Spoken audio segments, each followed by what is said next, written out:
Hola, nuevamente aquí con ustedes y el doctor Juan Otero, quien se ha ofrecido voluntariamente, muy amablemente, a estar nuevamente aquí con nosotros, a hablar de este problema que presentan los pacientes diabéticos que utilizan insulina y que aún enfrentamos problemas, sobre todo en aquellos pacientes que se levantan por la mañana y tienen el azúcar supuestamente normal, y cuando medimos la glucosilada, que es la glucosa de los 3 meses, esta está elevada.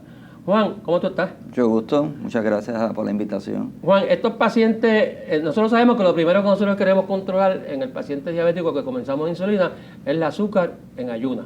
¿Cómo logramos esto?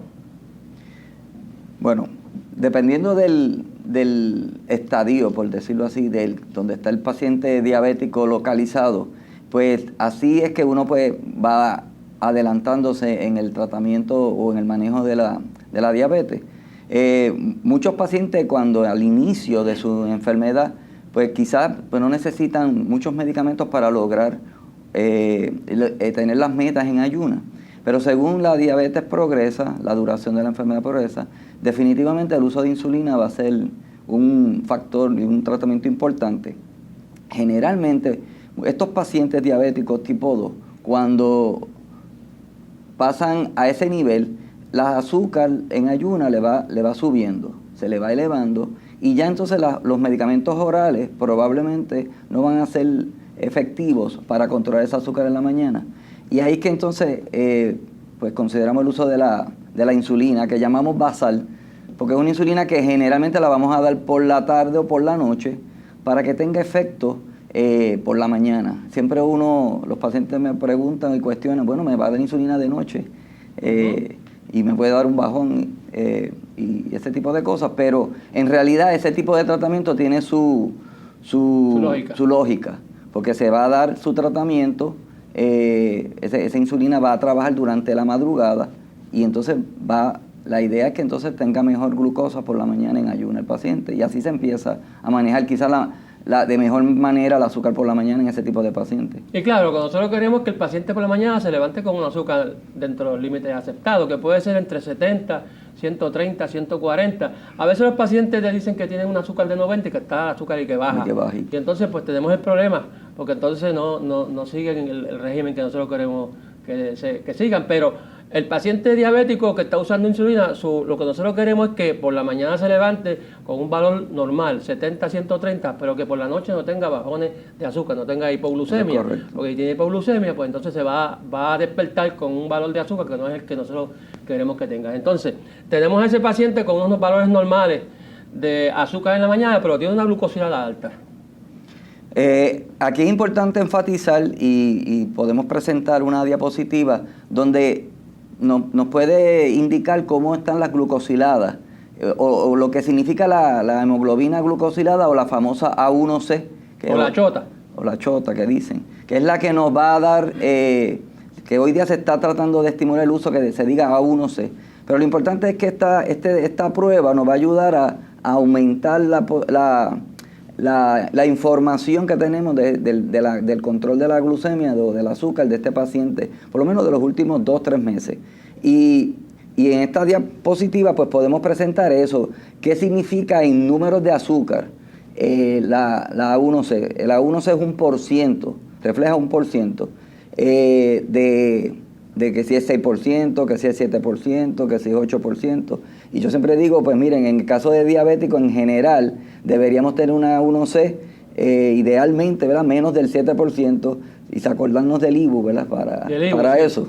Pero no todo el mundo tiene que estar en menos del 7%, no todo el mundo logra estar en menos del 7%, pero eso es lo ideal. Y lo importante es que un 7% en cuanto a azúcar significa que usted tiene como 150 de promedio de azúcar. El promedio en 3 meses. En 3 meses. Y no es que el promedio es como si tuviéramos la escuela, como yo le digo a los pacientes, mire, si usted sacó A, B, C, D y sacó al final, la maestra le dio un promedio y sacó B. Pues así es la hemoglobina glucosilada o la A1C. Le da un promedio de esos 3 meses del azúcar. O sea, que hoy yo puedo tener 200, pero el resto del tiempo tengo 100, y me va a dar un valor por debajo de 7. Exacto, que pues un solo valor, alto o bajo, pues no quiere decir que usted está mal. O muy mal. Definitivamente, entonces si usted tiene 8%, por ejemplo, por cada % que aumenta la hemoglobina glucosilada, así más o menos aumenta el promedio 30 puntos. Un ejemplo, si usted tenía 7%, el promedio es 150 de azúcar. Si usted tiene 8, pues le suma 150 más 30, tiene 180. Y así sucesivamente. O sea, nosotros los médicos podemos, teniendo el numerito que si tiene 7, 8, 9, ya tener una idea de cuánto es el azúcar en promedio que tiene ese paciente en los últimos 3 meses. Y importante reconocer que eso implica que hay fluctuación en el azúcar. Y lo importante en los tratamientos actuales es que la fluctuación del azúcar pues no sea demasiado amplia, que sea una fluctuación razonable, porque eso va a ayudar a que la hemoglobina A1C pues esté mejor, aunque hay sus limitaciones definitivamente. Claro, en estas fluctuaciones de la glucosilada nosotros tenemos que considerar que la glucosilada mide el azúcar en ayuna y el azúcar después que uno come. Y si yo tengo el azúcar todo el tiempo en ayuna normal, pero la glucosilada está alta, quiere decir que lo que estoy comiendo está fuera de proporción con la insulina que estoy utilizando. Y ahí nosotros tenemos que utilizar otra estrategia, que es añadir quizás un análogo. No quitar la que estoy dando por la noche, sino añadir un análogo. ¿Cómo hacemos ese cálculo de ese análogo? Que la llamamos análogo porque es una insulina que es igual a la que produce el cuerpo. Inicialmente empezamos a hablar de que podíamos ese paciente que necesita insulina, le damos insulina basal, hay 3 tipos de insulina basal, y entonces para empezar a mejorar la mañana en ayuna. Si ya uno entonces necesita empezar a mejorar después de las comidas, sea después del desayuno, después del almuerzo, después de la cena, pues entonces ya ahí vienen otros tratamientos, y si hablamos de insulina, pues son las insulinas de rápida acción, que son análogas.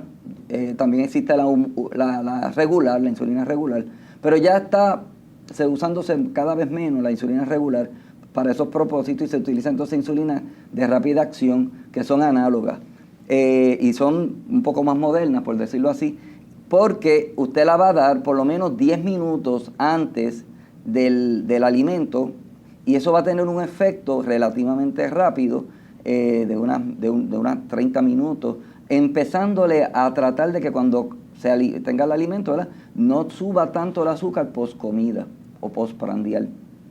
O sea que lo importante es que se dé antes de la comida, porque hay pacientes que lo usan después de la comida. Eso es lo ideal. Yo siempre recomiendo por lo menos de entre 10 y 15 minutos. Se puede a veces pues recomendar, si algún paciente se le olvidó, no se la pudo poner antes de la comida, pues tiene una relativa ventana de hasta 20 minutos después del alimento. Pero lo recomendado es que sea de por lo menos 10 a 15 minutos. Y eso es para que actúe para el frente. Entonces, claro, si el paciente se levanta con 100 por la mañana, y cuando yo estoy siguiendo a ese paciente midiendo el azúcar antes de la comida, antes del almuerzo, tiene un promedio de 200, y decido darle un análogo antes ¿de qué? ¿Del desayuno? Del desayuno. Antes del desayuno, porque la insulina trabaja para adelante. Para adelante. O sea, yo no me puedo poner al mediodía, porque la del mediodía va a trabajar para por la tarde. Es importante que nuestro público entienda que si el médico le añade una insulina análoga a esa basal, es para que se la ponga antes de esa comida. Y usualmente solemos empezar por la comida más fuerte, que es el almuerzo. Eso es correcto. Para ver si podemos bajarla más rápido, porque usualmente hay más riesgo de hipoglucemia por la mañana, porque los pacientes no estamos acostumbrados todavía a hacer las meriendas, que son importantes en los pacientes diabéticos. Y es importante reconocer que no hay que ponerlas todas a la vez. Uno puede empezar, como bien dijiste, por la comida más grande, que tiende a ser el almuerzo, a veces cena, pero muchas veces el almuerzo. Y por ello he visto gente hasta en el desayuno, sí, que tienen unos desayunos fuertes. Pero después de eso, usted va a estar, por ejemplo, si se está poniendo vamos a poner que sea en el almuerzo, que se puso la insulina de rápida acción, ¿cuál va a ser la prueba de azúcar que usted va a verificar si esa insulina le está trabajando? Pues sería el alimento el momento de la cena, previo a la cena. Es que antes de la cena, ese valor de glucosa representa el efecto de la insulina que yo me puse al mediodía.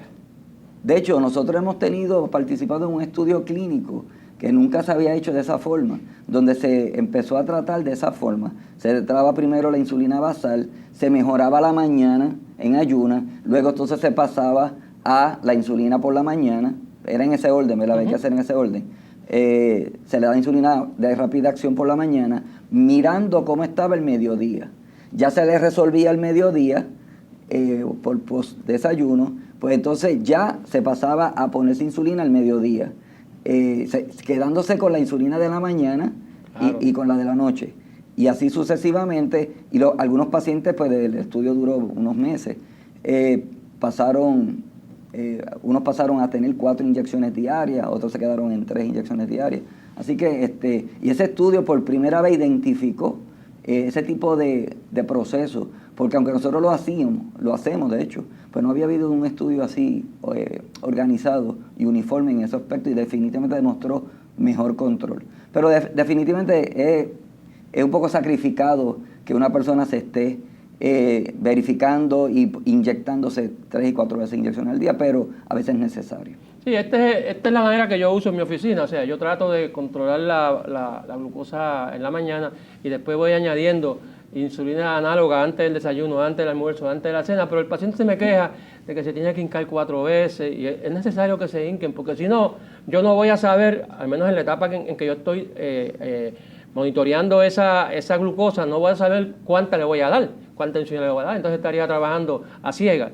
Y es bueno que hagamos las cosas científicamente. O sea, que cuando yo voy a darle insulina a ese paciente, yo tengo que saber cómo está el azúcar en ese momento, pero la insulina la voy a administrar anterior. Si tengo, lo que nosotros queremos es que el azúcar antes de cada comida, exceptuando por la mañana en el desayuno, antes del almuerzo y antes de la cena, está entre 100 y 140. Sí, correcto. Y hay una manera de lograrlo. O sea, nosotros tenemos que instruir, educar al paciente para que el paciente comience ya a participar de la toma de decisiones, que informarle al paciente, pues si usted tiene esto, aumente tanto. Pero de eso hablaremos en el próximo segmento, ya que en este momento tenemos que interrumpir para dar paso a un receso. A continuación, unos datos educativos para que estés en alerta. Cuando se decide iniciar un esquema de insulina, es indispensable tomar en cuenta los siguientes puntos. La insulina no debe ser utilizada como amenaza para buscar adherencia al tratamiento o cambios de conducta. Se debe erradicar esta actitud y modificar el concepto a que se debe aplicar la insulina cuando es necesario. Los esquemas de tratamiento deben ser dinámicos, constantemente revisados y modificados según resultados. Alerta Diabetes, porque estar en alerta significa estar en control y vivir mejor. Alerta Diabetes llega a ustedes en parte gracias a una contribución educativa de Lilly USA LLC, Sociedad Puertorriqueña de Endocrinología y Diabetología, y Quality Construction Services. En una producción de Jam Media Producers para el Center for Diabetes Control of Puerto Rico.